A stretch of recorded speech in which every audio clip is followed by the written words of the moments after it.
The wooden horse sat in the boy's hands unfinished and worn smooth by decades of careful handling. It was small enough to fit in a child's palm, carved from pine that had yellowed with age. The mane was suggested rather than detailed, the legs sturdy but incomplete at the hooves. Someone had started this carving with love and then stopped frozen by something stronger than intention. Benjamin turned it over slowly, his 10-year-old fingers tracing the knife marks that still showed in the grain. The November afternoon sun slanted across the porch of the house in Durango, Colorado, painting everything in shades of amber and gold. His grandfather sat in the rocking chair beside him, white hair catching the light like snow on mountain peaks. "Grandpa," Benjamin said, holding up the horse, "why isn't this finished?" Ethan Stone was 79 years old.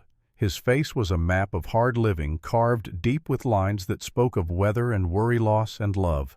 His hands resting on the arms of the chair were gnarled like old tree roots, spotted with age, scarred from a lifetime of work. But his eyes were still sharp, still that startling blue that could look right through a person and see what they tried to hide. He was quiet for a long moment, staring past the boy, past the house, past the town spread out below them. His gaze fixed on something only he could see, something far away in distance and time. "Because some things," he finally said, his voice rough as gravel, "are beautiful even when they're unfinished." Benjamin frowned the way children do when adults say things that feel important but don't quite make sense. "But why didn't you finish it?" Ethan reached out and took the wooden horse from his grandson. He held it the way a man might hold something sacred, something that carried weight beyond its physical form. His thumb traced the unfinished edge where the carving had stopped mid-stroke. "Because this horse is part of a story," he said. "The story of the day your grandfather was a killer and how your grandmother saved him." The boy's eyes went wide. This was not the kind of thing grandparents usually said. Ethan smiled just barely at the corner of his mouth. "You want to hear it? The whole story, no parts left out." Benjamin nodded suddenly, very still, suddenly understanding that something important was about to happen. "Then listen close," Ethan said, "because this is the story of how a man can lose himself for 15 years and find himself again in a single day. The story of a tree and a rope and a choice that changed everything." He settled back in his chair, the wooden horse still in his weathered hands, and his eyes grew distant as memory pulled him backward through 3 decades of living. "It was December 18th, 1878, he began, the coldest winter the Rocky Mountains had seen in 10 years. The afternoon light seemed to shift and change, and as the old man spoke, the world around them faded, replaced by the sharp clarity of memory, vivid and unforgiving as yesterday. The cottonwood tree stood alone on the ridge, its branches black and twisted against the gray December sky. At 6:47 in the morning, the temperature had dropped to 12 degrees Fahrenheit and was still falling.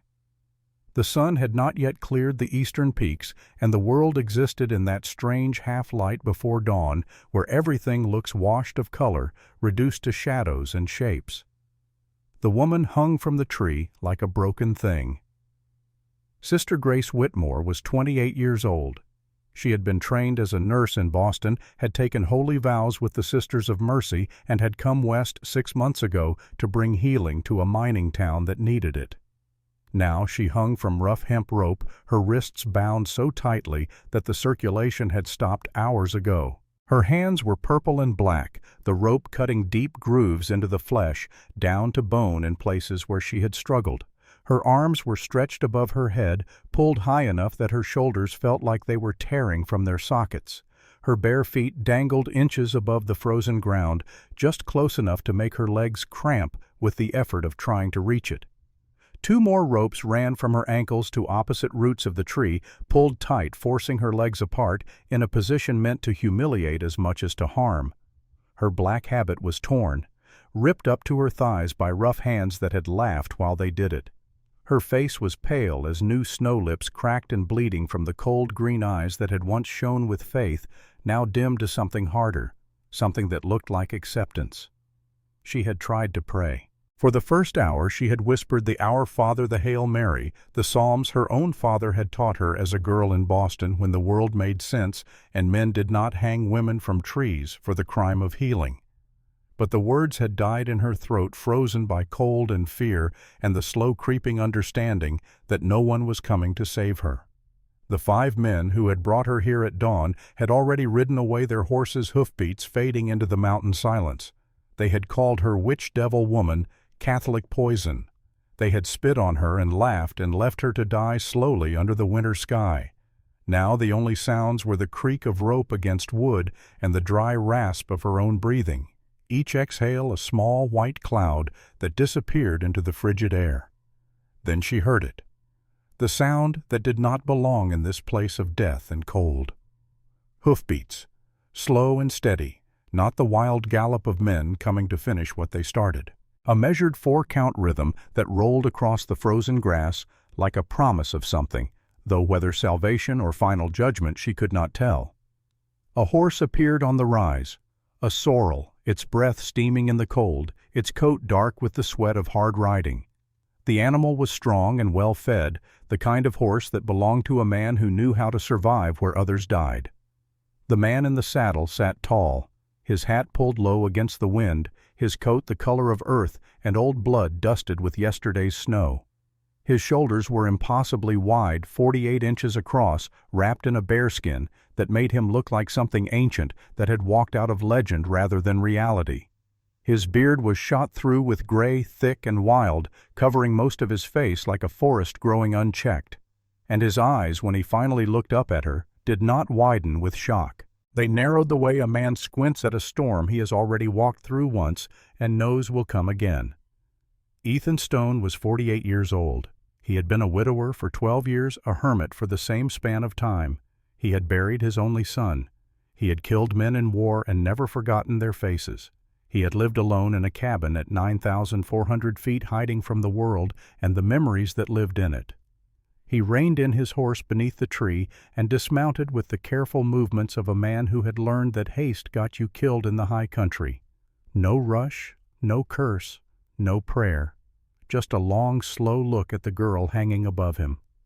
Sister Grace realized in that moment of assessment that this man had seen worse than this, had maybe done worse than this. The knowing was in his eyes, in the set of his shoulders, in the way he approached the problem of her suffering with the same expression another man might use to consider a broken wagon wheel. Ethan stepped close right between her spread feet where he could reach the knots if he stretched. From her angle, all she saw was his hat brim and his chest rising and falling with breaths that came slow and even. No panic, no urgency, just methodical assessment of a situation that needed solving. Then his hands dropped to his belt, his fingers hooked into the front of his pants, tugging at something at his waistband, digging at something down there where no one else could see. Sister Grace's heart went white with terror. In her exhausted, pain-addled mind, she jumped to the only conclusion that made sense after what the men from town had already done to her, after they had torn her clothes and laughed and made her feel like something less than human. "You want to put it in?" Her voice cracked on the last word, breaking like ice over a frozen stream. It was half question, half accusation, a final defiance from a woman who had nothing left to lose but her soul. For a moment, Ethan said nothing. The wind hissed through the dry grass. A crow cried somewhere far off, black wings against gray sky. The world held its breath. Then Ethan pulled his hand free from his belt, and in it was a small folding knife.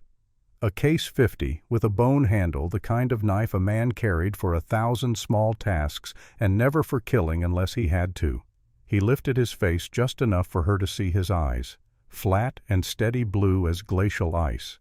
No lust there, no cruelty, just an exhaustion so deep it looked like it went all the way to his bones. "No, sister," he said, his voice rough from disuse. "I'm cutting you loose." The knife flashed in the weak morning light, sharp steel against worn rope. The sound of fibers snapping was like a gunshot in the stillness. Her body dropped. The world turned sideways, sky and snow and the gray bark of cottonwood all tumbling together in a kaleidoscope of confusion. Then she was caught. 2 hands, large and calloused and surprisingly gentle, caught her before she hit the frozen ground. Ethan held her against his chest like she weighed nothing at all, and Sister Grace felt warmth for the first time in 4 hours. Real warmth, not the burning cold that tricks you into thinking you are not freezing to death. The smell of wood smoke and leather and something wild surrounded her. The rough fabric of his bearskin coat pressed against her torn habit.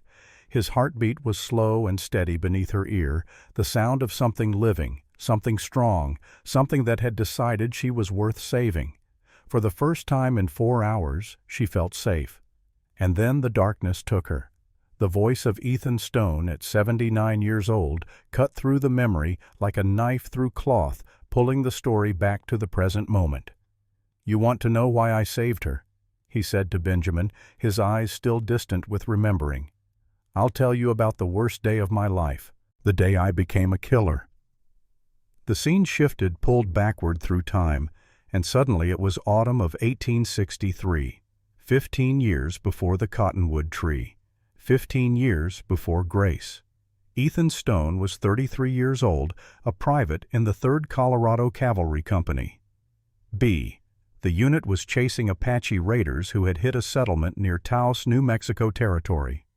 2 white families killed livestock, stolen buildings burned, the kind of raid that made territorial governors send out soldiers with orders to make examples.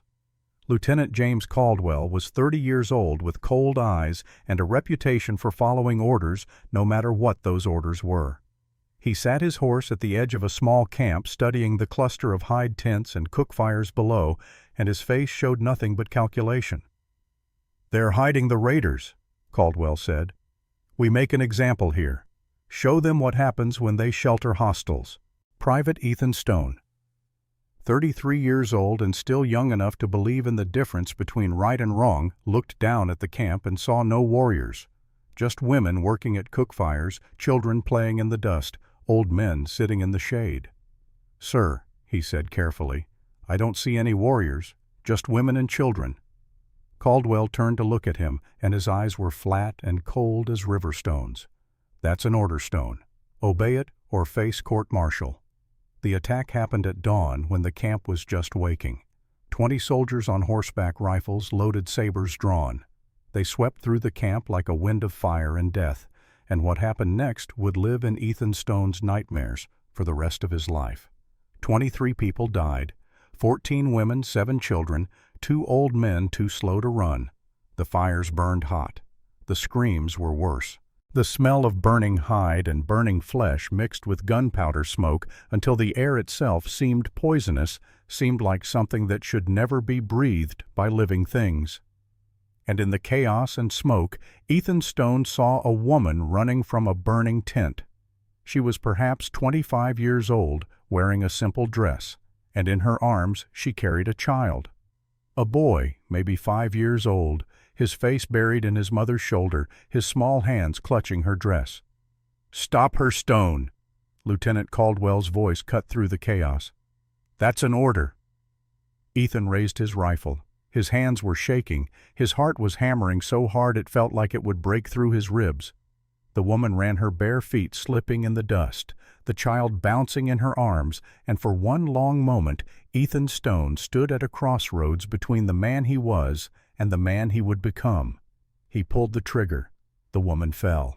The child tumbled from her arms, small body rolling across the ground to lie still in the dust. Blood spread dark and red across pale earth, and Ethan Stone felt something inside himself break in a way that would never heal. 3 days later, they learned the truth. The camp had not been Apache. They were Mexican farmers who had fled north during the wars between Mexico and the United States. Refugees seeking safety. People who had never raised a hand against anyone who had no connection to the raiders, who had simply been in the wrong place when angry men came looking for someone to punish.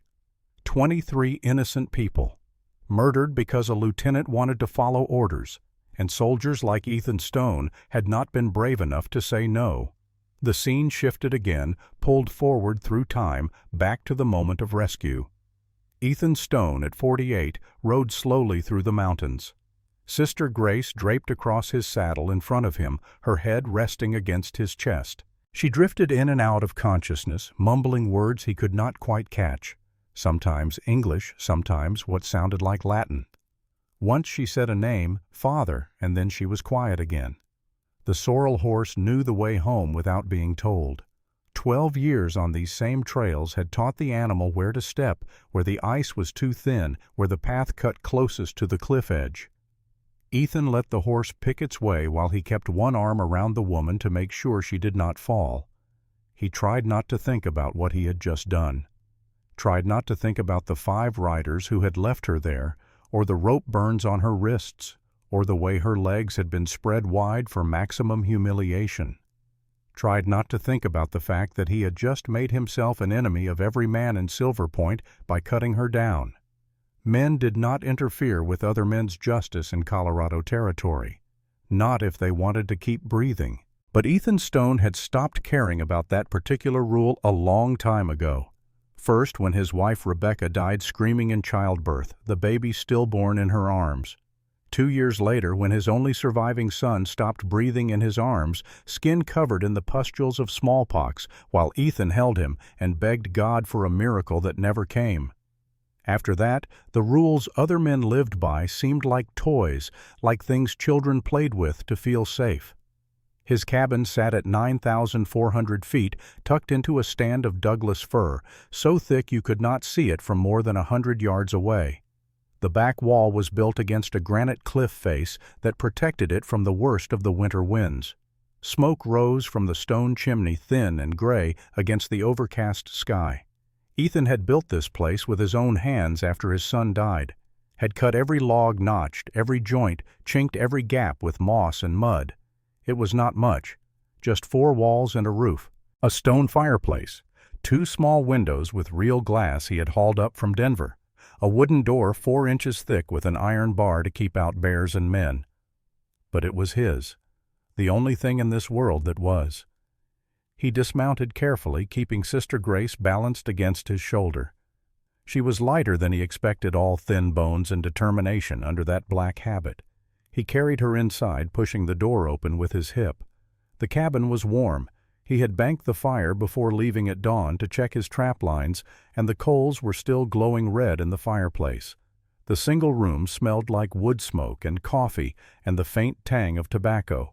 There were 2 beds, one in the corner where he slept covered with a wool blanket and a bearskin, the other against the opposite wall, smaller, child-sized. The bed his son Samuel had slept in before the smallpox took him. Ethan had not been able to get rid of it, had not even been able to take the blanket off. For 10 years it had sat there a monument to grief, and now he laid Sister Grace down on it as gently as he knew how. She curled into herself immediately, knees drawn up, arms wrapped around her chest. Even unconscious, her body knew it had been hurt. Her eyes moved beneath her lids, rapid and fearful, dreaming of the rope, probably dreaming of the men who had put her there. Ethan stood over her for a long moment, just watching her breathe. Then he turned away and began gathering what he needed. Water first. He filled a pot from the barrel by the door and set it on the crane over the fire to heat. Not boiling, just warm enough to clean wounds without causing more damage. Then his medical kit, such as it was.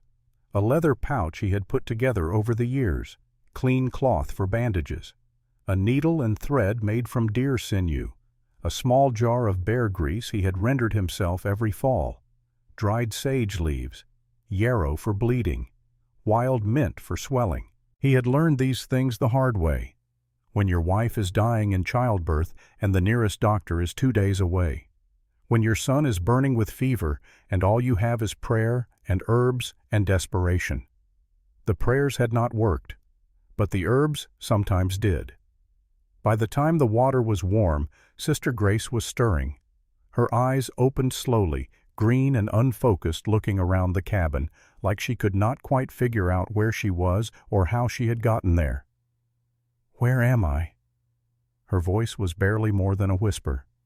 "My cabin," Ethan said, not looking at her, focusing on preparing the supplies.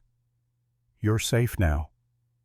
Sister Grace looked at him, then really looked at him, and he saw the moment when memory came flooding back, saw her body tense, saw her eyes go wide with fear. "Safe." She laughed once, a broken, bitter sound. "I'll never be safe again." Ethan did not argue with her. She was probably right. He just knelt beside the bed and opened his kit, laying out the supplies where she could see them, being careful to make no sudden movements. "These need tending," he said, gesturing to her wrists. "Your wrists." He reached for her and she flinched back hard, almost rolling off the narrow bed. "Hold on," Ethan said, his voice calm and steady. "I'm just getting my knife to cut the rest of that rope off you." This time he said it slow and clear, pulling the knife from his belt where she could see it, opening it with deliberate care, showing her that it was a tool, not a weapon, that his hands were here to help, not hurt. Sister Grace watched him with the wariness of a wild animal, but she did not pull away again. She held out her wrists, and Ethan saw the damage clearly for the first time in good light. The rope had cut deep, not just into the skin, but into the muscle beneath. The flesh was purple and black, with bruising split open in places where the rope had sawed back and forth as she struggled. Blood had dried in thick crusts, but fresh blood still seeped from the deepest cuts. "Jesus Christ!" The words were out before he could stop them.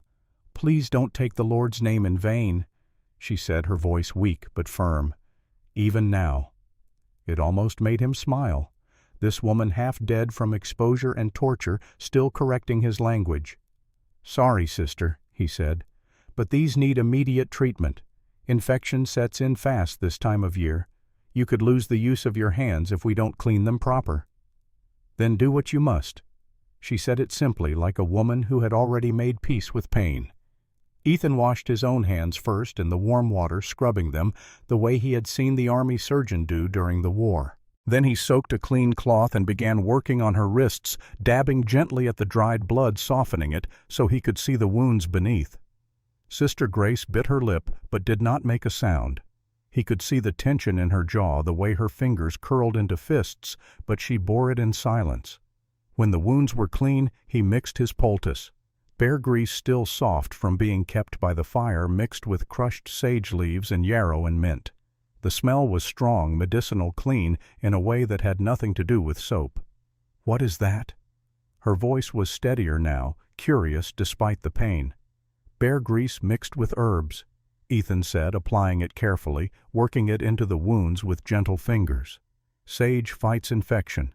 Yarrow stops bleeding. Mint brings down swelling. Old recipe. Indians taught it to the mountain men, and my father taught it to me." He wrapped her wrists in clean linen strips, not too tight, leaving room for swelling. "You know medicine," she said, not a question. "Had to learn," Ethan said. "When my boy got sick 10 years ago, nearest doctor was 2 days' ride through snow. Smallpox doesn't wait for doctors." His voice went flat on the last sentence, and Sister Grace heard the weight in it, the grief that time had not managed to bury. "I'm sorry," she said softly. "Long time ago." He finished the bandaging and stood gathering his supplies. She needed rest now. Food eventually, but mostly rest. "You should sleep," he said. "I'll be outside if you need anything." "Wait." He stopped at the door hand on the latch. "Why did you save me?" The question hung in the air between them. Ethan thought about lying, about saying something noble or righteous, about making himself sound like something better than he was. But he had spent too many years alone to remember how to lie well. "Didn't save you, sister," he said quietly. "You're right about that. Cutting you down isn't the same as saving. Saving would mean I had a reason, something purposeful." He paused, choosing his words carefully. "I didn't. I just couldn't ride past. Already got enough ghosts in my head keeping me awake at night. Didn't need another one." He stepped outside and closed the door behind him, leaving her alone with that truth. 600 yards away on the ridgeline above the cottonwood, Deputy Owen Blake sat on his horse and watched through the gray morning light. Owen was 24 years old, young enough to still believe in justice, old enough to know it did not always come easy. His mother had been Mexican, and she had died when he was 12. Not from sickness, but from the slow poison of being unwanted in a town that did not trust people who looked like her. He had seen the mountain man cut the nun down, had seen him catch her before she hit the ground. And from this distance, in this light, with no context for what had come before, it looked like something else entirely. It looked like a man holding a woman, looked like something that needed reporting. Owen knew what he should do. Ride down there, check on the sister, make sure she was all right. Do his job as a deputy of Silver Point. But he also knew what would happen if he did that. Clayton Blackwood and his men would arrive before Owen could even begin to understand what had happened. And if they found Sister Grace still alive, still breathing, they would finish what they started. There would be no second chance. So Owen made a choice. He yanked his horse around hard, spurring the animal into a gallop back toward town. The horse's hooves kicked up frozen clouds of earth as they raced across the high meadow. He had to tell Sheriff Wade. Had to get there first. Had to figure out how to save a nun's life without starting a war. But Silver Point was a small town, and small towns had big mouths. By the time Owen reached Main Street, half the town would know the witch still lived. And Clayton Blackwood, sitting in his big house on the hill, would hear it before the sun reached noon. The clock was already ticking. The Long Branch Saloon was already full when Deputy Owen Blake burst through the door at 11:30 in the morning. Miners drinking away their wages, cowboys in from the range, merchants taking their lunch with whiskey instead of food. Sheriff Henry Wade sat at a corner table with Clayton Blackwood and Dr. Samuel Porter. All three men looked up as Owen approached, breathless and covered in snow. "Sheriff Mr. Blackwood," Owen said, his voice cutting through the noise, "I need to speak with you. Now." The urgency in Owen's voice cut through the ambient noise of the saloon. Other conversations died down, heads turned. What he said next would determine everything that followed. "I saw her," Owen said. "The nun. She's alive." The saloon went silent. Even the piano player stopped mid-tune. Clayton Blackwood stood slowly, his bulk casting a shadow across the table. He was not a tall man, but he was wide-built like a bull. His black vest was tailored and expensive. The watch chain across his chest was solid gold. Everything about him said money and power. "What did you say?" Owen swallowed hard, suddenly aware that every eye in the room was on him, that what he said next would matter. "I was patrolling up near Eagle's Nest this morning. I saw the cottonwood tree, and I saw a man there. He cut her down, carried her away on his horse." Clayton's face went white, then red. "Who was the man?" "I couldn't see clear from where I was," Owen said. "But he was big, real big, riding a sorrel horse wearing a bearskin. Could only be one person who fits that description up in the high country." A miner spoke up from a nearby table. "Ethan Stone." Clayton said the name like a curse. "The hermit, the one who lives up past the timber line." "Yes, sir," Owen said. "I'm certain of it." Dr. Porter, who had been drinking steadily since breakfast, nearly dropped his glass. His hand shook so badly that whiskey slopped over the rim. "That madman has the witch," he said, his voice thin with something that might have been fear or guilt or both. "God help us all." Clayton turned to Sheriff Wade, and the look on his face was something terrible to see.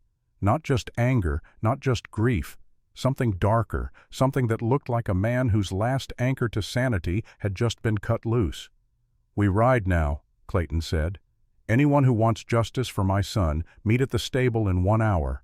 Bring guns and rope." The saloon erupted into motion. Men pushed back from tables. Glasses were drained in single gulps. Someone ran for the door to spread the word. Sheriff Henry Wade stood slowly, and Owen could see the conflict written all over his face. The sheriff was a good man at heart, fair-minded, but he was also weak. He had a sick wife and 3 children and a mortgage on his house that Clayton Blackwood held. "Clayton," Wade said carefully, "maybe we should think about this. The circuit judge is coming through in 10 days. We could hold a proper trial." Clayton's voice was cold and hard as winter iron. "My son is dead, Henry. That witch killed him with her devil magic. And now some mountain trash is hiding her. We ride with or without you. Your choice." It was not really a choice, and everyone in the room knew it. "All right," Wade said after a long moment. "But we do this legal. We bring her in for trial. No lynching without due process." Clayton smiled, but there was no warmth in it, no humanity. "Of course, Sheriff. By the book. Just like you say."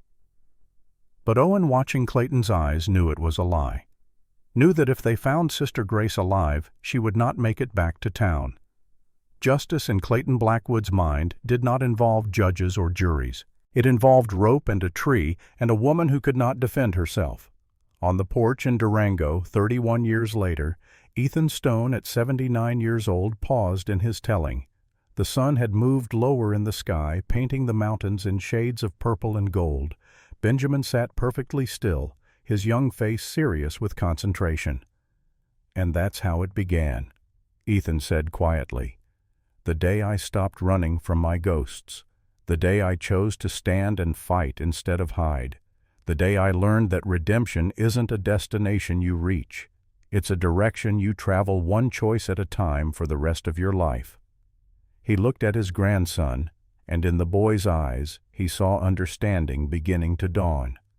"Tomorrow I'll tell you the rest," Ethan said, "about the siege and the bear and the Russian who saved us all. But for now, remember this. Every man carries two wolves inside him. One is fear, hate, cruelty. The other is courage, love, compassion. And the wolf that wins is the one you feed.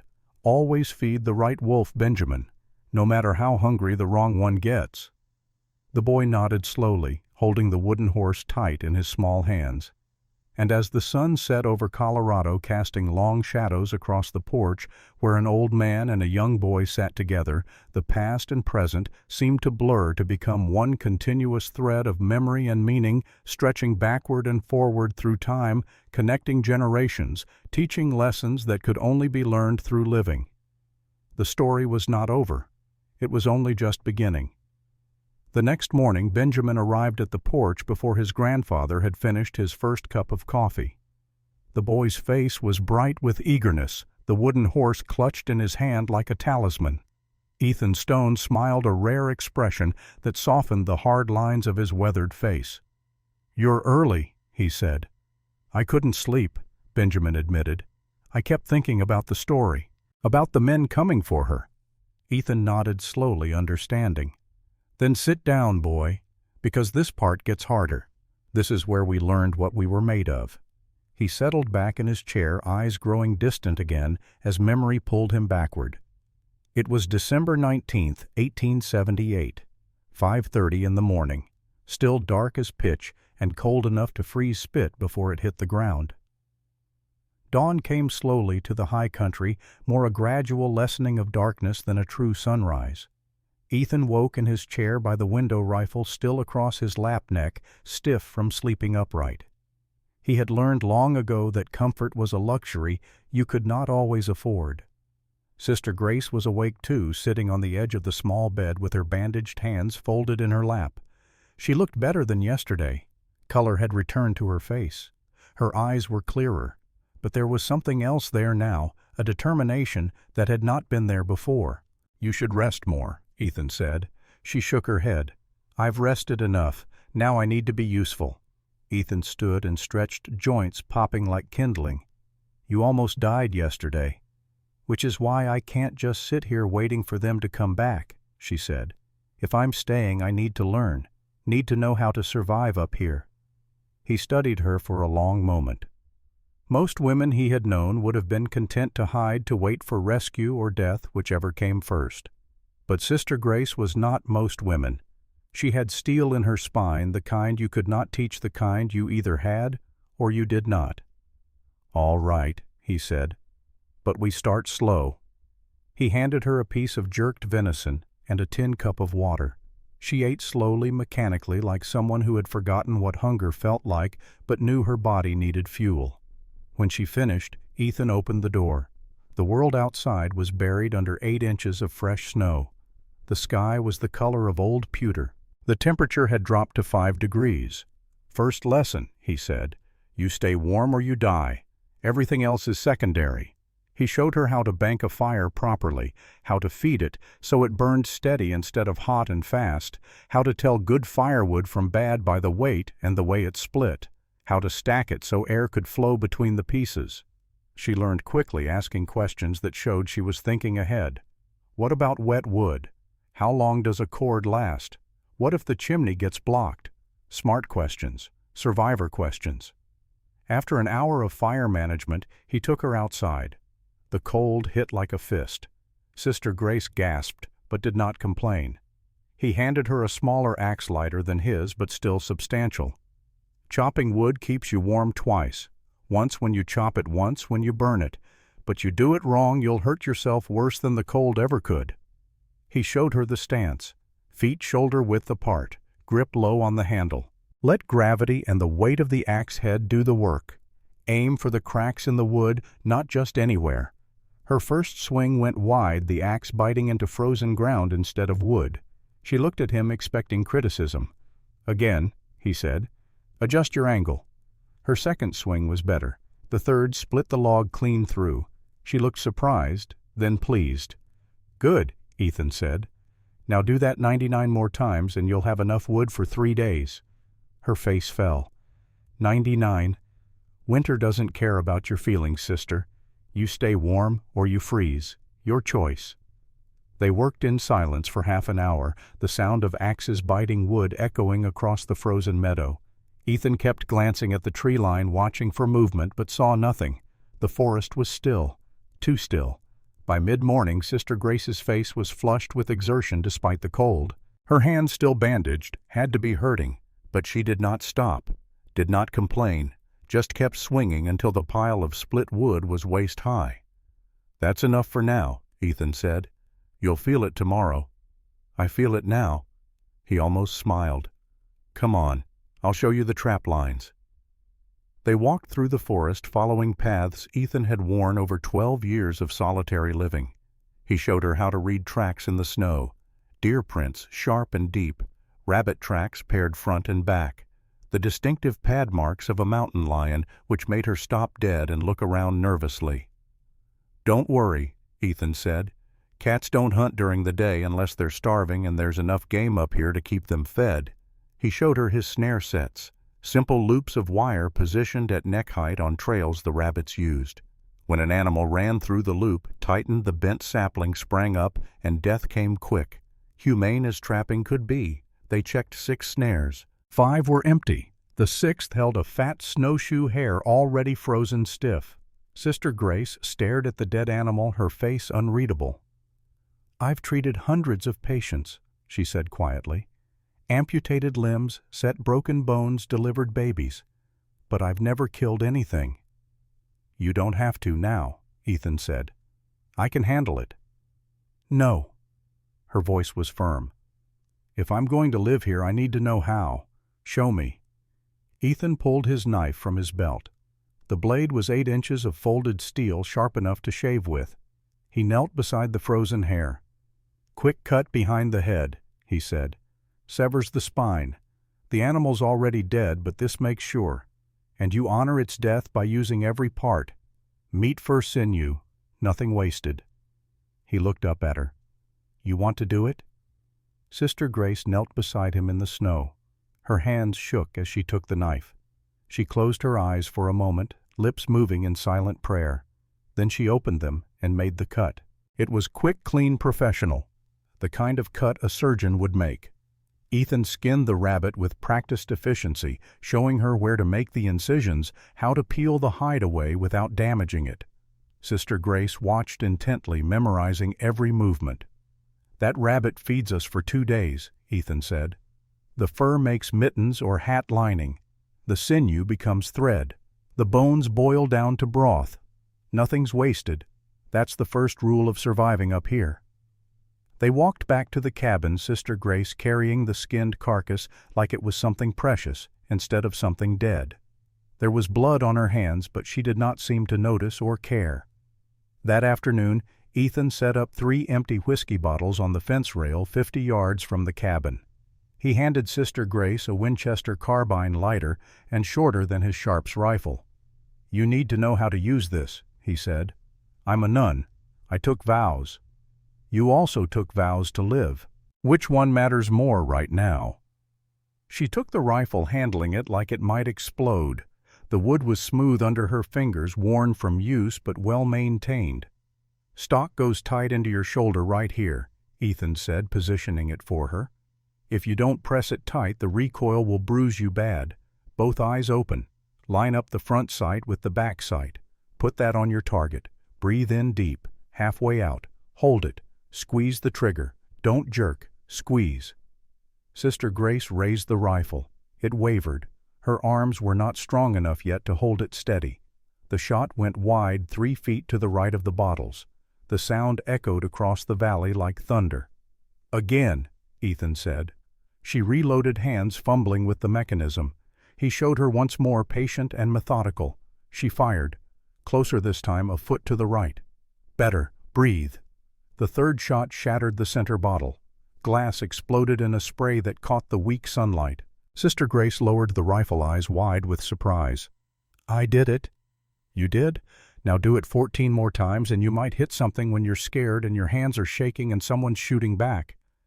They practiced until her shoulder was bruised and her ears were ringing despite the cold air. She hit 7 bottles out of 20 shots. Not great, but not terrible for a first-timer. As the sun started its early winter descent, they heard it. The sound that Ethan had been dreading all day.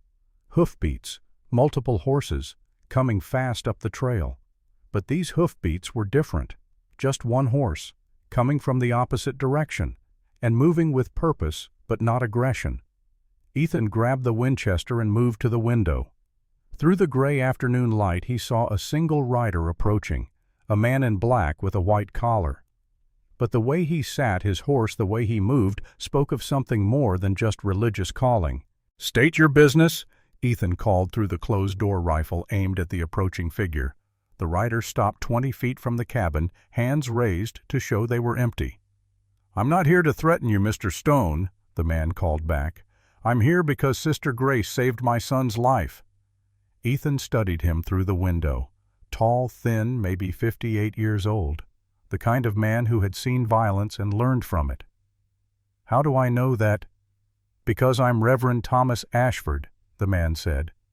"And 3 months ago my boy Michael was dying of typhoid fever.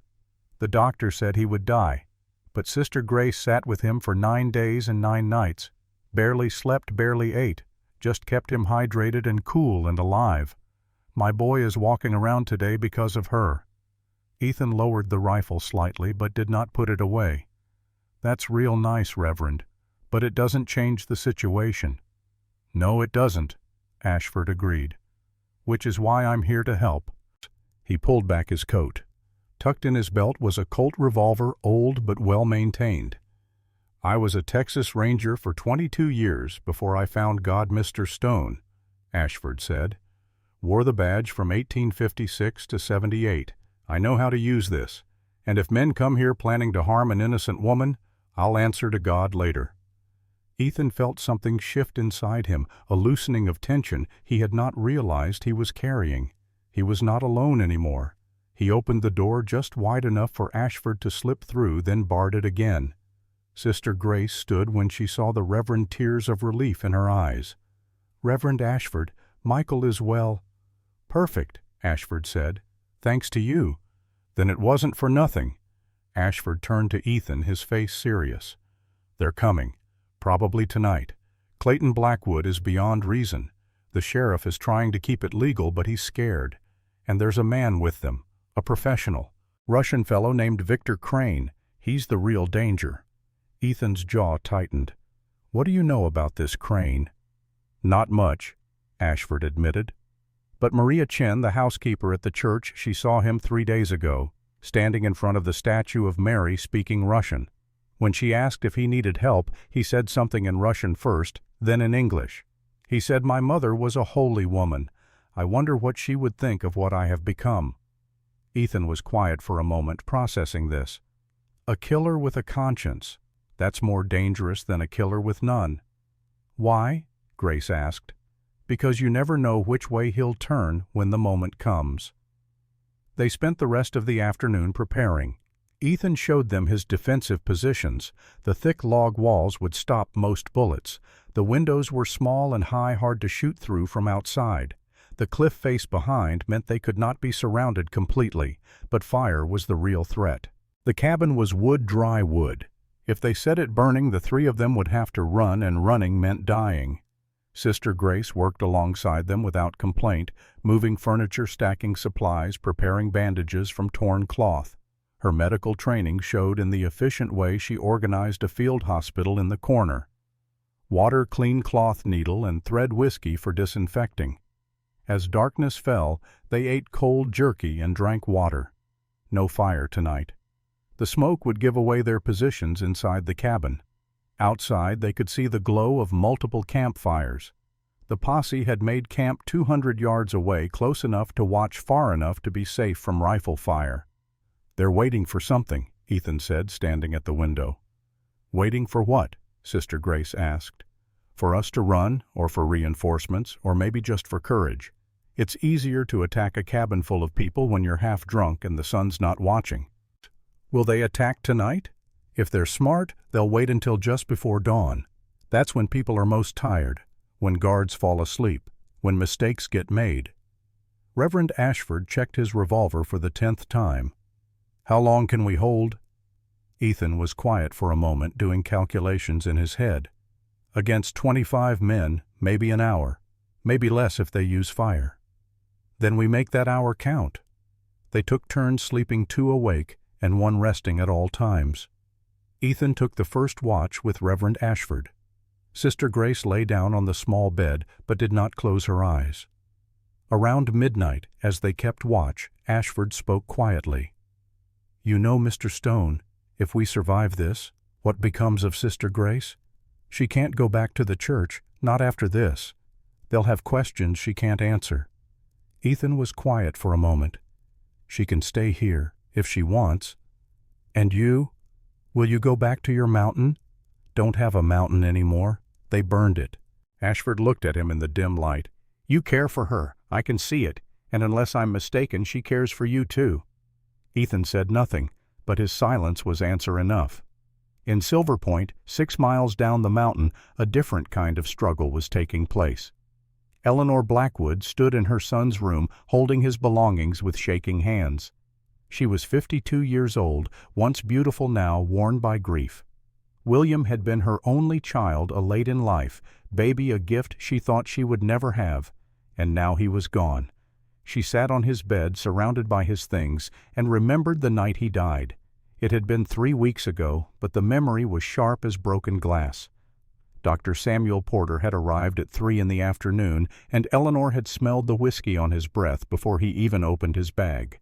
William was burning with fever, vomiting, weak. "Typhoid." Porter had said his words slightly slurred. "I'll give him mercury. Standard treatment." Eleanor had watched him pour from the bottle.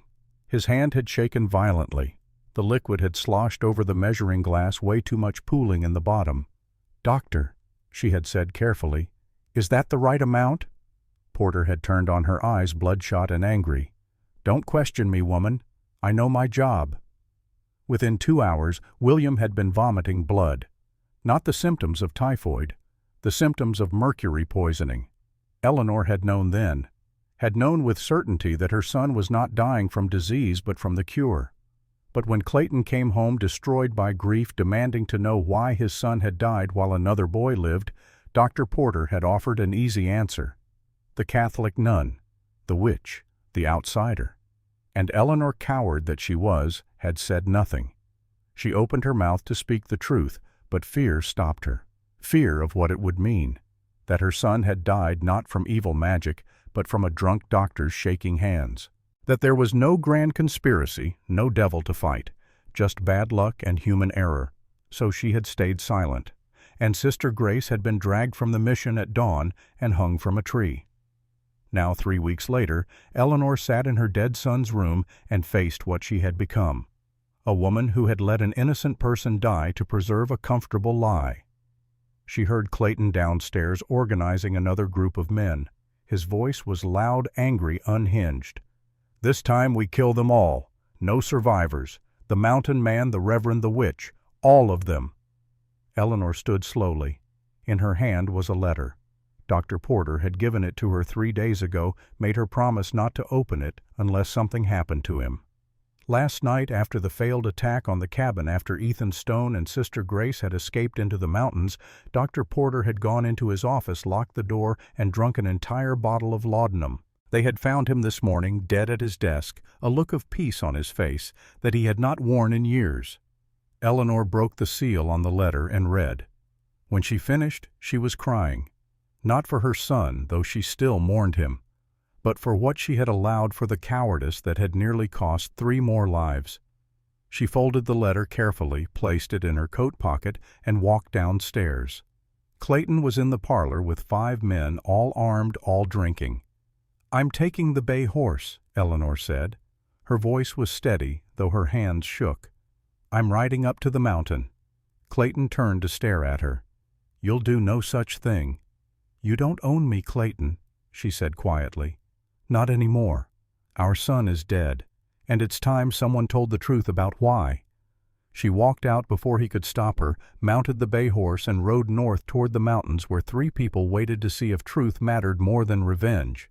The attack came at 4:30 in the morning, in that dead hour before dawn when the body wants nothing more than sleep. It started with gunfire. Not aimed shots, just noise. Bullets slamming into the log walls, making the whole cabin shake, but not penetrating. Ethan and Reverend Ashford returned fire, shooting at muzzle flashes, not expecting to hit anything, but wanting to show they were awake and ready. After 5 minutes, the shooting stopped. Silence fell, more ominous than the gunfire. "Why did they stop?" Sister Grace asked from behind the overturned table. "They're thinking," Ethan said, "realizing this isn't going to be easy." Then came a new sound. Not gunfire. Something else. A crackling, growing sound that Ethan recognized with cold dread. Fire. He looked out the window. The horse shelter was burning, flames 30 feet high licking at the night sky. The horses inside were screaming. Reverend Ashford was already moving toward the door. "We have to save them." "It's too late," Ethan said, his voice hard. "They're already dead, and that's not the target anyway." "What do you mean?" "The fire's just to light up the cabin. Now they can see every window, every door, anywhere we might shoot from. And we can't see them because we're looking into the light." As if to prove his point, a bullet smashed through the window near his head, then another. The shooters had found their range. "Get down. Everyone down."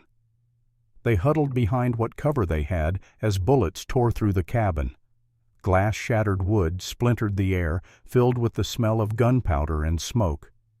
Ethan waited for a pause in the firing, then popped up and fired 3 quick shots toward the muzzle flashes he had marked in his memory.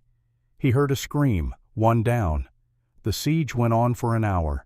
The posse would fire until they ran low on ammunition, then pause to reload. Ethan and Ashford would use those pauses to return fire, making every bullet count because they did not have many to spare. Sister Grace stayed low, keeping pressure on a cut on Ashford's arm where a splinter had opened him up. Her hands were steady despite the chaos. A surgeon's hands. Then came a new sound, shouting close to the cabin. "They're rushing us," Ethan said, levering another round into his rifle. "Get ready." Dark shapes appeared at the windows, men trying to climb through. Ethan shot the first one at point-blank range. The man fell backward without a sound. Ashford shot another, then another, but there were too many. For every man they dropped, 2 more appeared. The cabin was being overrun. "Back door now." Ethan grabbed Sister Grace's arm and pulled her toward the rear of the cabin. Ashford provided covering fire, his old Colt barking in the enclosed space. Ethan threw open the back door. Cold air rushed in. Beyond it, the dark forest and the mountain rising up into the night. "Run. Don't look back. I'll be right behind you." Sister Grace hesitated for only a moment, then ran. Ashford followed. Ethan fired his last 2 shots into the mass of men trying to force their way through the front door, then turned and sprinted after them. Behind him, the cabin that had been his home for 12 years, filled with men who wanted blood. His possessions, his memories, the wooden horse he had carved for his son, all of it left behind. But he was alive. They were alive. And that was all that mattered. They ran into the forest, feet crunching in the deep snow.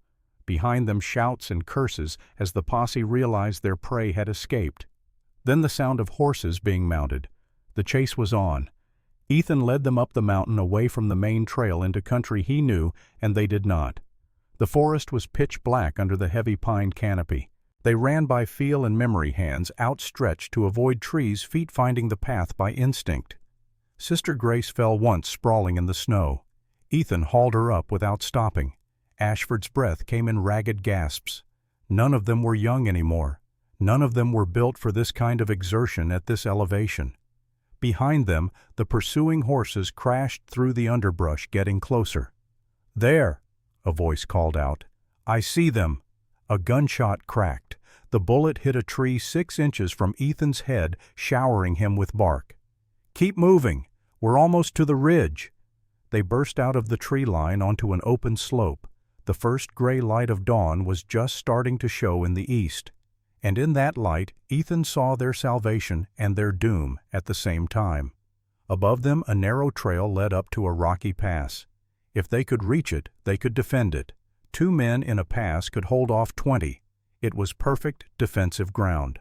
But between them and that pass was 400 yards of open slope.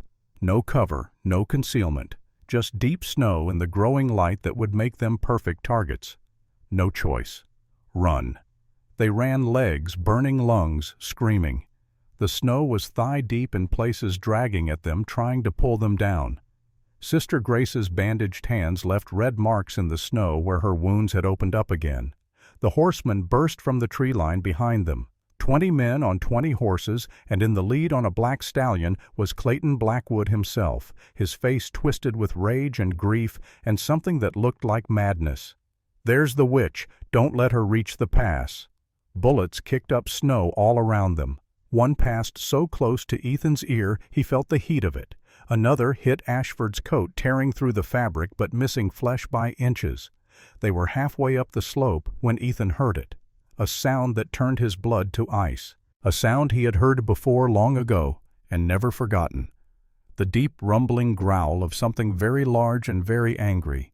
He looked up at the mouth of the pass. Silhouetted against the growing dawn was a grizzly bear, 9 feet tall when it reared up on its hind legs, 800 pounds of muscle and claw and teeth, and they had just run straight into its territory. "Oh, God," Grace whispered. The bear roared. The sound echoed across the valley like thunder. The horses below panicked, rearing and bucking. 2 riders were thrown. The rest fought to control their mounts. "Run!" Ethan shoved Sister Grace to the side, away from the direct path to the bear. Ashford stumbled after her. The bear, confused by multiple targets, chose the closest one. It chose Ethan. The animal charged down the slope with terrifying speed. Nothing that large should move that fast. Ethan raised his rifle, knowing it was useless. A rifle bullet might wound a grizzly, might make it angry, but it would not stop it. He fired anyway. Once, twice, 3 times. The bear kept coming. At the last second, Ethan threw himself to the side. The bear's claws missed his face by inches, but they caught his shoulder, tearing through his coat and shirt and the flesh beneath. He felt ribs crack, felt hot blood pour down his side. He rolled in the snow trying to get away, but the bear was already turning, coming back for another pass. This time, it would not miss. A gunshot rang out. The bear's head snapped sideways. It roared again, shaking its massive skull. Another shot, this one from a different direction. Sister Grace and Reverend Ashford were both shooting the Winchester and the Colt, cracking in the cold air. The bear, wounded and confused, turned away from Ethan and charged the new threats. "No!" Ethan tried to stand, but his leg would not support him. The pain in his ribs was like fire. He could taste blood in his mouth. The bear was 10 feet from Sister Grace when the final shot came, but it did not come from below. It came from behind. A single rifle shot, heavy caliber, perfectly placed. The bullet entered the bear's skull just behind the ear and blew out the other side, taking bone and brain matter with it. The animal dropped like a puppet with cut strings, dead before it hit the ground. Ethan looked up at the pass. Standing there, rifle still raised, was a man. Tall, lean, wearing a long coat and a fur hat. Even from 200 yards away, Ethan knew who it was. Victor Crane, the professional. The killer Clayton Blackwood had hired. and he had just saved their lives. The Russian lowered his rifle slowly. For a long moment, he just stood there looking down at them. Then he did something Ethan would never forget as long as he lived. He tipped his hat, a gesture of respect, of acknowledgement. Then he turned and walked away, disappearing into the rocks of the pass. Below them, the posse was in chaos, men shouting, horses still panicking, and Clayton Blackwood screaming orders that no one was following anymore. Sister Grace reached Ethan first, her medical training overriding everything else. She tore open his coat to examine the wounds. 4 deep gashes across his shoulder and chest, blood everywhere. But the ribs would heal. The flesh would knit. He would live. "Why?" Ethan managed to gasp out. "Why did he save us?" Sister Grace was already packing snow into the wounds to slow the bleeding, her hands moving with professional efficiency despite their own injuries. "I don't know, but we need to move now before they reorganize." Ashford helped Ethan to his feet. The 3 of them stumbled toward the pass, leaving a trail of red in the white snow. Behind them, the dead bear lay steaming in the cold air. And further down, Clayton Blackwood remounted his horse, his face set with determination that said this was not over. Not by a long shot. They reached the pass and collapsed behind a boulder, gasping for breath. The sun was fully up now, painting the mountains in shades of gold and pink. It would have been beautiful if they were not bleeding and freezing and running for their lives. Ethan looked at his companions, a nun with wounded hands, an old preacher with a young man's courage, and himself torn open by a bear wanted by the law with nothing left in the world except his life and his rifle, and these 2 people who had chosen to stand with him. It should have felt like defeat, like the end of everything. But somehow, bleeding in the snow as the sun rose over the mountains, Ethan Stone felt more alive than he had in 12 years. Because he was not alone anymore. Because someone had needed him. Because he had made a choice that mattered. And whatever came next, whether it was more running or a final stand or a bullet with his name on it, at least he would face it as a man who had tried to do right. At least he would die for something instead of just waiting to die for nothing. Below them, the posse was forming up again. Clayton was pointing up at the pass, giving orders. They would come again soon. "Can you shoot?" Ashford asked quietly. Ethan checked his rifle. 3 bullets left. Not many, but enough. "I can shoot." "Then we make them pay for every inch. We hold this pass until we can't hold it anymore, and we don't let them take her alive." Sister Grace looked at both men, these warriors who had become her protectors. "Thank you, both of you, for everything." "Don't thank us yet, sister," Ethan said. "Day's not over." They settled in behind the rocks and waited. Wounded, outnumbered, out of options. But not out of fight. Not yet. Not while they still had bullets and breath and each other. The sun climbed higher. The mountain wind picked up, carrying with it the smell of snow and blood and smoke from the burning cabin miles below. And 3 people who should have died waited to see if they would live another hour, another day, another moment of borrowed time in a world that wanted them dead. On the porch in Durango, 31 years later, Ethan paused again. The afternoon had grown late, the shadows long across the floorboards. Benjamin sat transfixed, the wooden horse forgotten in his lap. "And then," the boy whispered. "What happened then?" Ethan smiled a sad, knowing smile. Then came the woman who changed everything. The woman who chose truth over comfort. The woman who proved that redemption is not just for those who sin, but for those who witness sin and stay silent. He stood slowly, joints creaking with age. "But that story will have to wait for tomorrow. Your mother will worry if you're not home for supper." Benjamin stood reluctantly, clutching the wooden horse. "Grandpa, will you finish the story tomorrow?" "All of it." "All of it," Ethan promised. "The truth, the trial, the Russian secret, and how your grandmother became the bravest woman I ever knew. Tomorrow, I'll tell you the ending, the real ending, the one that matters." The boy nodded and ran off toward home, his footsteps quick and light on the wooden steps. Ethan watched him go, then looked out at the mountains, at the peaks painted gold by the setting sun. Somewhere up there, miles and decades away, a cottonwood tree still stood. a silent witness to the day when everything changed. He touched the scar on his shoulder still visible after all these years, a permanent reminder of claws and choices and the price of doing right. Tomorrow he would finish the story, but tonight he would remember. Would let the memories wash over him like water, carrying him back to that frozen pass where 3 people made their stand and learned what they were truly made of. The mountains stood eternal. The story continued, and in the space between past and present, an old man stood alone with his ghosts feeding the right wolf, one memory at a time. The Cottonwood Redemption. Part 3. Redemption. The third morning found Benjamin on the porch before breakfast, wrapped in a quilt against the November chill. Ethan was already there, coffee steaming in his gnarled hands, eyes fixed on the distant mountains where memory lived. "You came early again," Ethan said. "I had to know," Benjamin said simply. "How it ended. How you all survived."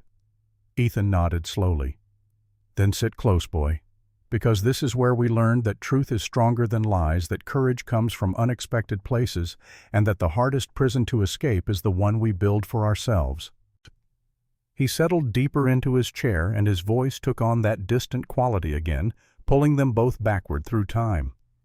"We held that pass for 3 hours, 3 hours of waiting and watching and trying not to bleed to death. The sun climbed higher over the frozen pass, but the temperature barely rose. They were above 10,000 feet now in that realm, where winter never fully releases its grip. Ethan's wounds had started to stiffen, every movement pulling at torn flesh. He needed rest, medical attention, warmth. Things he was not going to get sitting behind a rock with 3 bullets and 20 armed men below. Around noon, a single rider detached from the group below and rode partway up the slope. He stopped well out of rifle range and called up to them. "Stone! Can you hear me?" Ethan recognized the voice. Sheriff Henry Wade. "I hear you, Sheriff. Clayton wants me to tell you that if you send down the woman, he'll let you and the Reverend go free." Ethan looked at Sister Grace. She met his eyes steadily, waiting for him to decide her fate. The old Ethan, the one who had hidden in these mountains for 12 years, might have considered it, might have weighed his life against hers and found hers wanting. But that Ethan had died somewhere between the cottonwood tree and this frozen pass. "Tell Clayton that Sister Grace stays with us," Ethan called back. "If he wants her, he'll have to go through me, and I promise him he won't like how that turns out." "Be reasonable, Stone. You can't win this. There's 20 of us and 3 of you. You're wounded. You got maybe a handful of bullets left. Surrender now while you still can." "Sheriff, you rode up here to arrest an innocent woman because Clayton Blackwood owns your mortgage and your conscience. I got no respect for that kind of law." There was a long pause. When Wade spoke again, his voice was quieter, sadder. "You're right about all of it. But knowing the right thing doesn't always mean you can do it. Some of us got families, got children who need food, got wives who need medicine. We can't all be heroes, Stone." "No," Ethan said, "but you can try to be decent. That's something." The sheriff turned his horse and rode back down, defeated in ways that had nothing to do with bullets or numbers. Below, Clayton could be heard screaming orders. The posse was preparing for a final assault. Sister Grace sat quietly, her hand resting on her stomach in a gesture so subtle that only someone watching closely would notice. She knew now with the certainty that comes from training and instinct that she was pregnant. Conceived that first night in the cabin when exhaustion and fear and something deeper had drawn 2 broken people together in the darkness. She should tell them, but she could not. Not now. Not when knowing might make them reckless, might make them take risks to protect not just her, but the life growing inside her. This secret was hers alone for now. Fighting for 2 lives had become fighting for 3. "They're coming," Ashford said, checking his revolver. 4 bullets left in the Colt. That was all. Ethan checked his rifle. 3 bullets. Grace had 5 rounds remaining in the Winchester. 12 bullets total between 3 people against 20 determined men. "We make them count," Ethan said, "and we don't waste a shot." But before the attack could begin, they heard something that did not belong. Not gunfire, not shouting. The sound of a single horse moving slowly, deliberately, from an unexpected direction. Ethan tensed, rifle ready. Through the rocks, a rider appeared. But this was not a man. Eleanor Blackwood sat on a bay horse alone, her expensive riding clothes now covered in trail dust and snow. Her face was pale but set with determination. Her hands were empty, held high to show she carried no weapons. She rode to within speaking distance and stopped. "Sister Grace, Mr. Stone, Reverend Ashford," she called, her voice carrying clear in the thin mountain air. "My name is Eleanor Blackwood. I need to speak with you. Please, it's important." Ashford positioned himself between the woman and Grace. "This is a trick. Your husband wants to kill us, and you come riding up here alone. I don't believe it." "It's not a trick," Eleanor said. "I came alone because Clayton doesn't know I'm here. If he did, he would stop me. Because what I have to say will destroy him." "Then say it and go," Ethan said. Eleanor dismounted with the stiff movements of someone not used to riding long distances. She walked forward until she was only 20 feet away, close enough that they could see her eyes were red from crying. "Sister Grace didn't kill my son," Eleanor said, her voice breaking. "I've known that from the beginning." The words hung in the cold air like something physical, something that changed the very molecules of the moment. "I was there the night William died," Eleanor continued. "I watched Dr. Porter treat him. I saw the doctor pour the mercury. His hands were shaking. He'd been drinking since morning. I smelled the whiskey on his breath." "Why didn't you say anything?" Sister Grace asked, her voice quiet but intense. "Why did you let them blame me because Clayton was destroyed when William died while the Chin boy lived? He needed someone to blame for why his son was taken and another was spared." Eleanor's face crumpled.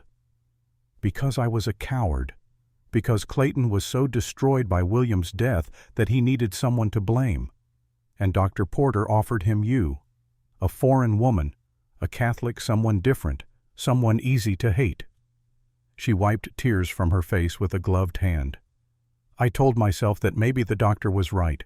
Maybe you had cursed William somehow, because accepting the truth meant accepting that our son died from a simple mistake, that there was no grand evil, no purpose, just bad luck and a drunk doctor." "I've lived with that guilt every day since," Eleanor said. "Every night I see William's face, and I know I betrayed him by not speaking the truth, by letting an innocent woman be blamed for his death." "So why speak now?" Ethan asked. "Because last night after the cabin burned, I overheard Clayton talking to his men, planning how they would kill all of you, not just Sister Grace, all of you. And I realized that if I stayed silent, I wouldn't just have William's blood on my hands. I would have yours too. And I couldn't live with that." She reached into her coat and pulled out a folded piece of paper. "This is a letter from Dr. Porter. He gave it to me 3 days ago, made me promise not to open it unless something happened to him. Last night after you escaped, the doctor went into his office and drank a bottle of laudanum. He's dead, and this is what he wanted the world to know." She handed the letter to Reverend Ashford, who unfolded it with shaking hands. He read aloud, his voice gaining strength as he went. "To whom it may concern. My name is Dr. Samuel Porter. I am writing this because I can no longer live with what I have done.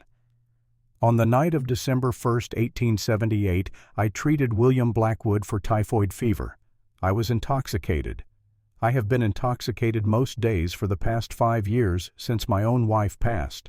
In my impaired state, I administered 25 grains of mercury to young Mr. Blackwood. The correct therapeutic dose is 10 grains. By the time I realized my error, it was too late. The boy died not from disease but from mercury poisoning, from my hand, from my negligence. When Clayton Blackwood demanded to know why his son died while another boy lived, I blamed Sister Grace Whitmore. I called her a witch. I suggested she had used unnatural means. I did this to save my own reputation and livelihood. In doing so, I condemned an innocent woman to death. I can no longer bear this guilt. By the time this letter is read, I will have taken my own life. It is less than I deserve. To Sister Grace I offer my deepest apologies, though I know they mean nothing. To the Blackwood family I offer the truth. Your son died because of me, because I was too weak and too proud to admit I had become a danger to my patients. May God have mercy on my soul, for I have none for myself. Dr. Samuel Porter." The pass fell silent. Even the wind seemed to hold its breath. Eleanor looked up at the three defenders. "I'm going to take this letter to Sheriff Wade. I'm going to read it in front of all those men down there. And then I'm going to tell my husband that if he harms any of you, I will leave him. I will take what's left of our money, and I will make sure everyone from here to Denver knows what really happened. That Clayton Blackwood tried to murder innocent people because he couldn't face the truth." "That might get you killed too," Ethan said gently. "Clayton's not in his right mind. A man that far gone might do anything." "I know," Eleanor said. "But I should have died the day I let an innocent woman take the blame for my cowardice. Every day since has been borrowed time. It's past due that I pay it back." She turned to leave, then stopped. "Sister Grace, my son spoke of you before he died. In his delirium he said you had kind hands, that you tried to help him even when we wouldn't let you. I want you to know that. I want you to know he saw your goodness even if the rest of us were too blind." Then Eleanor Blackwood mounted her horse and rode back down the pass, carrying the truth that would either save them or doom them all. 20 minutes of waiting felt like 20 hours. Then they heard shouting from below, angry voices. Then one voice rising above the others, clear and determined. Eleanor Blackwood reading the letter aloud. The words carried up to them in fragments, each one like a stone dropped into still water, sending ripples in all directions. "Mercury poisoning, 25 grains, doctor's negligence, innocent woman." A roar of denial, Clayton's voice cracking with rage. "That's a lie. My wife has been deceived. That letter is a forgery." But other voices joined in, not supporting him, questioning. "Wait, Clayton." One of the miners, his voice uncertain. "I was there that night. I saw Doc Porter's hand shaking. Thought it was odd at the time. And I saw him drinking all morning before he went to your house," another voice added. Bottle after bottle of whiskey. The unified mob that had ridden up the mountain with torches and rope began to fracture. Doubt spread like cracks in ice. "You're all fools," Clayton screamed. "Bewitched by that woman's devil magic. Who stands with me? Who will see justice done?" Silence. Only 3 men stepped forward. The rest backed away suddenly, interested in their boots, their horses, anything but Clayton Blackwood's eyes. Sheriff Wade's voice cut through the chaos. "Clayton Blackwood, by the authority vested in me and by order of the circuit judge, I'm placing you under arrest. Attempted murder, destruction of property, inciting a riot." "You don't have the spine, Wade. You never did." "Maybe not," a new voice said. Deputy Owen Blake, his voice calm but his hand steady on his revolver. "But I do. You're coming with us, Mr. Blackwood. We can do this peaceful, or we can do it hard. Your choice." The air went tight. Clayton's hand drifted toward his gun belt. "Don't," Owen said, cocking his pistol. The click was loud in the sudden silence. "I've got 20 witnesses who will swear you drew first. Don't make me do this." For a long moment Clayton stood frozen, his face a mask of rage and grief and something that looked like dawning comprehension. Then something inside him broke. His shoulders sagged. The rage drained from his face, leaving only exhaustion and loss. "My son is dead," he said, his voice hollow. "My wife has abandoned me. My name is ruined. What more can you take from me?" "Your freedom," Owen said quietly, "until a judge decides what happens next." 2 men took Clayton's arms gently, almost respectfully. He did not resist, just walked like a man in a dream he could not wake from. Then one of Clayton's 3 remaining loyalists made his move. His hand flashed to his gun. But Owen was faster. The shot rang out across the pass. The man fell, clutching his shoulder, screaming. "Anyone else?" Owen's voice was still calm. No one moved. The 2 remaining loyalists slowly raised their hands and stepped back. It was over. Sheriff Wade climbed to the pass, slowly, looking older than his 52 years. Behind him came 5 townspeople looking tired and ashamed. No Clayton, no hired guns. Just men who realized they had been wrong. "It's over," Wade said when he reached them. "Clayton's under arrest. Attempted murder. Destruction of property. inciting a riot. He'll stand trial in Denver." "And us?" Ethan asked. "You're free to go. All charges dropped. The circuit judge already signed the paperwork based on Dr. Porter's confession." He looked at Sister Grace.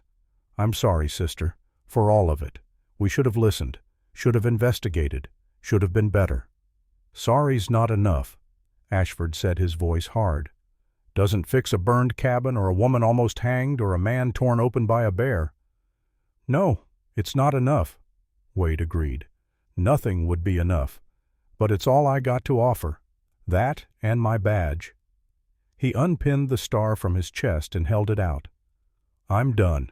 Can't be a lawman if I'm too scared to enforce the law. Owen Blake will make a better sheriff than I ever was. He's got the spine I don't." Sister Grace stood slowly wincing at the pain in her hands. "Sheriff, I don't want your badge. I don't want your guilt. I just want to go somewhere safe and never see this town again." "Can't say I blame you," Wade said. "There's a wagon at the bottom of the trail, medical supplies, food money that folks in town collected. It's not much, but it's something, and there's a surgeon in Durango who can help, 2 days' ride south." Ethan tried to stand and nearly fell. His vision swam. The blood loss was catching up. "This man needs a doctor," Grace said, moving to support him. "Real medical attention, not what I can do with snow and torn cloth." "Then we better get moving," Ashford said, helping to support Ethan's weight. At the bottom of the trail they found the wagon as promised, and standing beside it to Ethan's surprise was Victor Crane. The Russian gunfighter leaned against the wagon bed, arms crossed, that long rifle slung over his shoulder. Ethan reached for a weapon he no longer had. "Come to finish the job." Victor shook his head. "I came to help you into wagon. You look like you are about to fall over." "Why?" Ethan asked. "Why help us? Why save us from the bear?" The Russian was quiet for a moment, choosing his words carefully. "My mother was nun in Siberia. When I was boy, maybe 8 years old, there was famine. People dying in streets. My father already dead from cold. Just me and my mother." He looked at Sister Grace, his eyes distant with memory. "She gave me her food every day, gave me her blanket, her warmth, everything. And she got weaker and weaker. One day the sisters at her convent found us. They took us in, fed us, saved us. My mother lived 6 more years because of them. She taught me there is difference between killing for money and killing for evil. First is doom, second is sin. And killing none that is sin I cannot commit, not for any price." He helped Ethan into the wagon with surprising gentleness for a man who killed for a living. "You go to Durango, you heal, you live good life, and you forget about Clayton Blackwood and this cursed mountain." "What will you do?"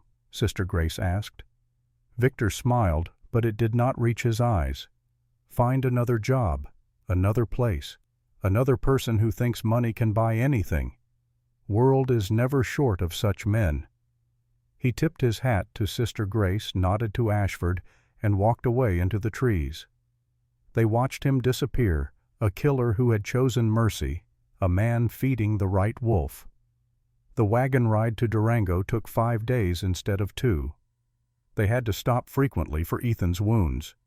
Sister Grace cleaned them, stitched them properly with real medicine from the supplies the town had sent. But infection had set in. Fever came and went. Ethan drifted between consciousness and delirium. In his fever dreams he saw his wife Rebecca dying in childbirth. He saw his son Samuel covered in smallpox pustules. He saw the Mexican woman and child from 1863. But this time, for the first time, he also saw them forgive him, saw them smile and turn away and walk into light. The woman spoke, her voice clear despite being impossible. "You have carried us for 15 years. You have punished yourself enough." The child, no longer afraid, took his mother's hand. "We forgive you, Señor. Now you must forgive yourself." They walked into brilliant white light, and Ethan reached after them. "Wait, I'm not ready." But they were gone, and the weight lifting from his chest felt like breathing for the first time in years. When the fever finally broke on the morning of the 4th day, he opened his eyes to find Sister Grace sitting beside the wagon, her head bowed in prayer. The morning sun lit her hair like a crown. "You're awake," she said, touching his forehead to check for fever. "The worst has passed. You'll live." "Thanks to you," Ethan said, his voice weak but steady. "Thanks to both of us. You kept me alive. I kept you alive. That seems fair." They reached Durango on the evening of the 5th day. The surgeon there, Dr. Jonathan Walsh, examined Ethan's wounds and pronounced him lucky to be breathing. "Another day and the infection would have killed you. But you'll heal. Give it time." Time was something Ethan had plenty of now. With his cabin burned and his old life gone, he had nothing but time. Sister Grace stayed in Durango working at the small clinic attached to the church. The reverend there, Father Michael, had welcomed her without question. She was good at her work, he said. The town needed her. She could stay as long as she wanted. Reverend Ashford returned to Silver Point to collect his son and what remained of his life there. He came back 2 weeks later with news. Clayton Blackwood had been sentenced to 5 years in prison. Eleanor Blackwood had sold the mine and donated most of the money to build a hospital. She kept just enough to live modestly and had taken a job as a teacher. The town was healing slowly, but healing. Ethan stayed in a boarding house while his body mended. He should have been planning his next move, deciding where to go, what to do. But every day he found himself walking to the clinic, sitting on the bench outside, watching Sister Grace work through the window. One evening she came out and sat beside him. "You know, Mr. Stone, sitting out here every day people are going to talk." "Let them talk. I got nowhere else to be." "You could rebuild, go back up to the mountains, start over." "Could, but I don't want to." "What do you want?" He was quiet for a long time, gathering the courage to say what he had been thinking for weeks. "I want to stop running, stop hiding, stop living like a ghost. I want to be part of the world again, even if the world's messy and complicated and full of people who make mistakes. I want to try again. With you." Sister Grace took his hand, her fingers gentle on his scarred palm. "I want that too. I thought I wanted to be separate from the world. That's why I became a nun. But these past weeks I've realized something. God doesn't want us to hide from life. He wants us to live it fully, completely, even the parts that hurt." "The church might not agree with that interpretation," Ethan said. "Then perhaps I'm not meant to be a nun anymore."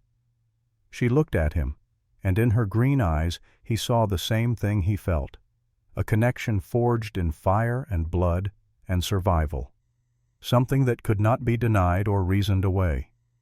"I'm saying my name is Grace, just Grace, and I'm asking if you would like to start over together, not as a nun and a hermit, but as two people who've been given a second chance and don't want to waste it." Ethan felt something crack open in his chest, something that had been frozen for 12 years. It hurt, but it was a good hurt, the hurt of something dead coming back to life. "Yes," he said. "Yes, I would like that very much." They were married 3 weeks later by Father Michael. It was a small ceremony. Reverend Ashford stood as witness.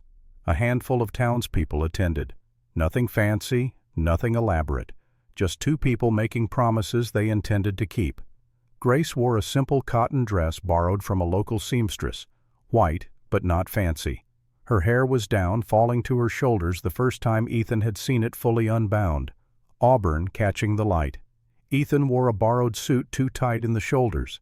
He had shaven for the first time in years, looking 10 years younger, nervous, his hands shaking slightly as he took her hand. The vows were traditional. To have and to hold from this day forward, for better, for worse, for richer, for poorer, in sickness and in health, till death do us part. When Ethan kissed her, it was gentle, reverent, and he tasted salt from her tears, the first kiss for both of them in many years. Ashford's blessing was simple. May you find in each other what you lost. May your love heal old wounds. May your children inherit your strength. At the word children, Grace's hand went unconsciously to her stomach, just for a moment, barely noticeable. Only Ashford caught it, and he said nothing, but he understood. They bought a small house on the edge of Durango with saved money and town donations. 2 rooms, a bedroom, and a main room. Small kitchen, wood stove. Not much, but theirs. Grace converted one room to an examination space. Word spread fast. Patients came from 3 counties. Ethan worked as a guide for hunters and surveyors who needed someone who knew the mountains. Honest work. Clean money. Not hiding anymore. 3 months passed. On a quiet evening in April of 1879 after dinner, Grace stood nervously by the window. Ethan noticed immediately. "What's wrong?" he asked, fear touching his voice. "Nothing's wrong," she said. "But I need to tell you something. I'm pregnant, about 3 months now. The baby should come in September." Ethan froze. His face went white. He stood, walked to the window, stared out at the mountains with unseeing eyes. The fear came rushing back. Rebecca dying in childbirth, the baby that never breathed. The idea of going through that again made him want to run back to his mountain and hide. "I can't do this," he whispered. "I can't lose you too." Grace came to him, put her hand on his shoulder. "Look at me." He turned, tears on his face, the first time she had seen him cry. "This is not the same," she said firmly. "I am not Rebecca. This child is not Samuel. This is new. This is now, and we face it together." Ethan broke, then sobbing against her shoulder. 12 years of grief finally releasing. She held him. "It's all right," she whispered. "It's all right to be scared. But I need you. We need you." He pulled back, looked at her red-eyed and wet-faced. Okay, we do this together. But you get the best doctor in Colorado. No arguments." Dr. Walsh agreed to handle the delivery. Grace continued working until 7 months. Ethan built a crib from pine wood, carved animals on the sides. Bear, deer, rabbit. The wooden horse from Samuel, finally finished after 12 years, went in the crib too. On November 15, 1879, on a cold night, labor began at 9 o'clock. 12 hours of labor. Grace was strong but exhausted. Ethan held her hand, remembering Rebecca dying this way, fear clawing at his chest. Dr. Walsh was competent, calm, sober. "Everything's progressing normally. Baby's in good position. Mrs. Stone is strong." Dawn arrived, first light through the window, Grace pushing. Ethan whispering encouragement. "You can do this. You're the strongest person I know." Then the moment. A baby's cry, loud, angry, alive. "It's a girl." Dr. Walsh wrapped her, handed her to Grace. Grace weeping, laughing. "A girl. We have a daughter." Ethan looked at the tiny face, red wrinkled eyes squeezed shut. Perfect. He broke down completely. "She's alive," he said through tears. "You're alive. Thank God you're both alive." "What should we call her?" Grace asked. Ethan looked at his daughter's face, then at Grace. "Faith." "Why Faith?" "Because that's what she is. Faith that broken things can heal. Faith that mercy is stronger than revenge. Faith that we deserve second chances." Grace agreed. "Faith Stone. It's perfect." For the first time in 12 years, Ethan felt complete happiness. On the porch in Durango, 31 years later, Benjamin listened with rapt attention as his grandfather described that night. "And that was your mother," Ethan said to the boy. "Born on a cold November night, proof that life goes on, that hope survives, that redemption is real." "But Grandpa," Benjamin said, "what happened to great-grandpa Jeremiah, your father?" Ethan's face grew serious. "Ah, that's the part that taught me about forgiveness." The years passed like water. Faith grew from infant to toddler to child. First steps at 11 months, first words at a year. Grace's clinic expanded to 2 rooms, then 3. Ethan built additions to the house. They took in foster children. Tommy, 6 parents, died in a mine collapse. Sarah, 8, orphaned by fever. 2 Mexican siblings, 5 and 7. The house grew louder, messier, fuller of life. Faith at 5 showed her mother's aptitude for medicine, watching Grace work, asking questions. 7 foster children total by the time Faith turned 6. Then, on Faith's 6th birthday in November of 1885, an old man rode into Durango on a tired horse. Ethan was on the porch when he saw the rider approaching. He knew immediately, even from a distance. The way the man sat, his horse bent with age, one arm hanging useless. "Father." The word came out uncertain. Jeremiah Stone was 72 years old. He looked older, one eye clouded from a stroke 2 years before, left arm paralyzed. Alone, no one to care for him. They had not seen each other in 14 years, not since Samuel's funeral in 1868. Ethan had blamed his father for being too hard, too distant. Jeremiah had blamed Ethan for running away. Both had carried resentment like stones in their pockets. "Heard you were here," Jeremiah said, his voice rough. "Heard you got yourself a family. Thought I'd come see if it was true." Ethan stood frozen, years of anger and hurt rising in his throat. Grace came out, saw the tension, understood immediately. "You must be Ethan's father. You're just in time for your granddaughter's birthday. Come inside." Ethan started to protest, but Grace gave him a look. "He's family." Inside, Faith ran up. "Who's this?" Jeremiah looked at the little girl. Red hair like her mother, eyes like her father. His voice cracked. "I'm your grandfather, little one." "I didn't know I had a grandfather." She took his hand. "Come see my room." That night, after the children were asleep, Ethan and Jeremiah sat on the porch, the first time alone in 14 years. A bottle of whiskey between them, though neither drank much.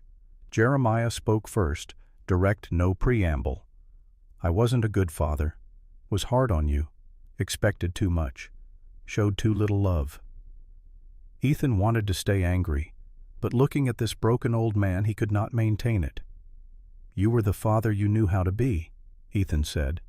"Just like I'm trying to be the father I know how to be. That's all any of us can do. You turned out better than me, boy, better than I deserved. Got a good woman, beautiful children. You made a life. I had help." Ethan told the full story then. The cottonwood tree, the siege, the bear, Victor Eleanor. Jeremiah listened without interrupting. When Ethan finished, Jeremiah said, "You saved her." "No," Ethan said.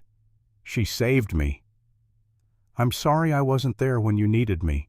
When Rebecca died, when Samuel died. I didn't know how to help, so I didn't try. That was wrong."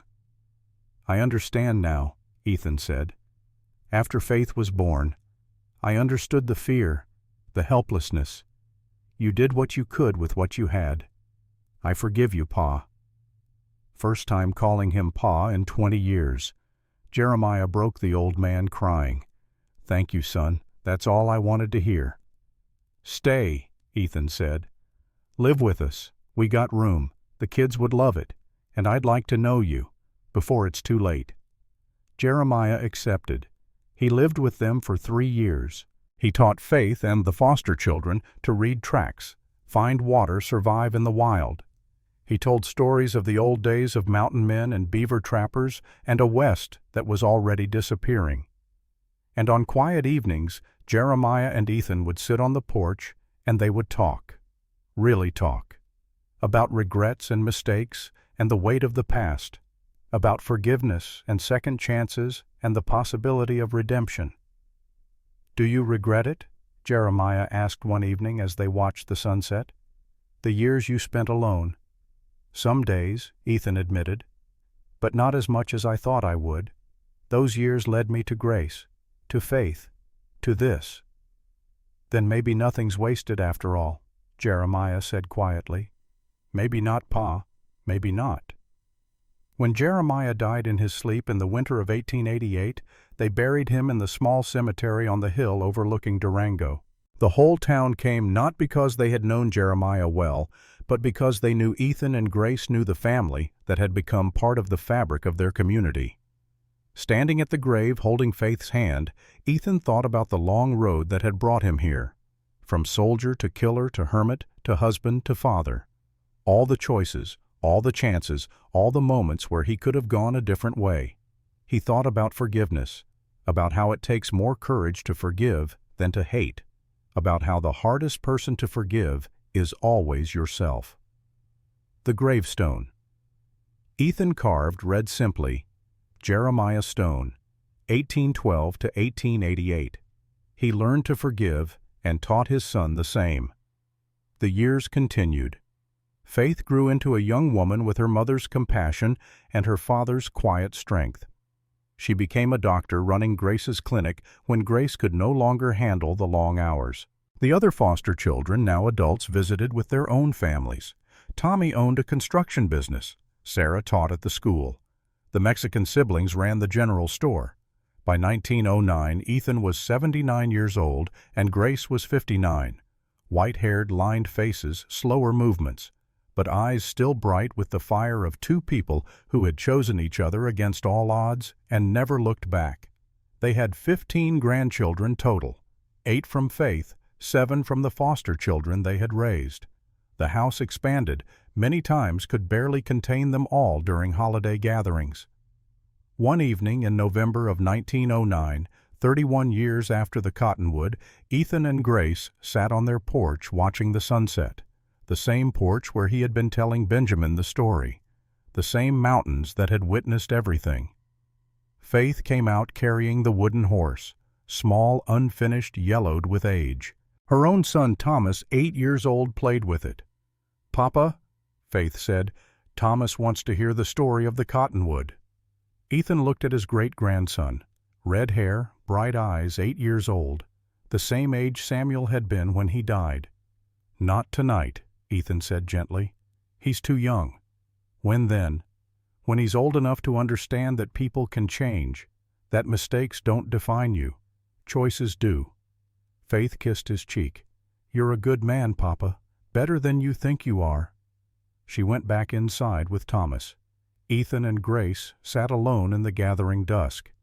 "Do you think the cottonwood tree is still there?" Grace asked. "Probably. Cottonwoods live a long time. Maybe someday we should go back, see it."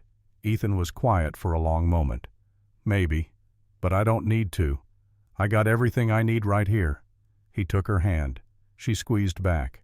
Two old people who had been broken and remade, who had found each other in fire and blood, and chose every single day to make their second chance matter. "I love you, Ethan Stone," Grace said.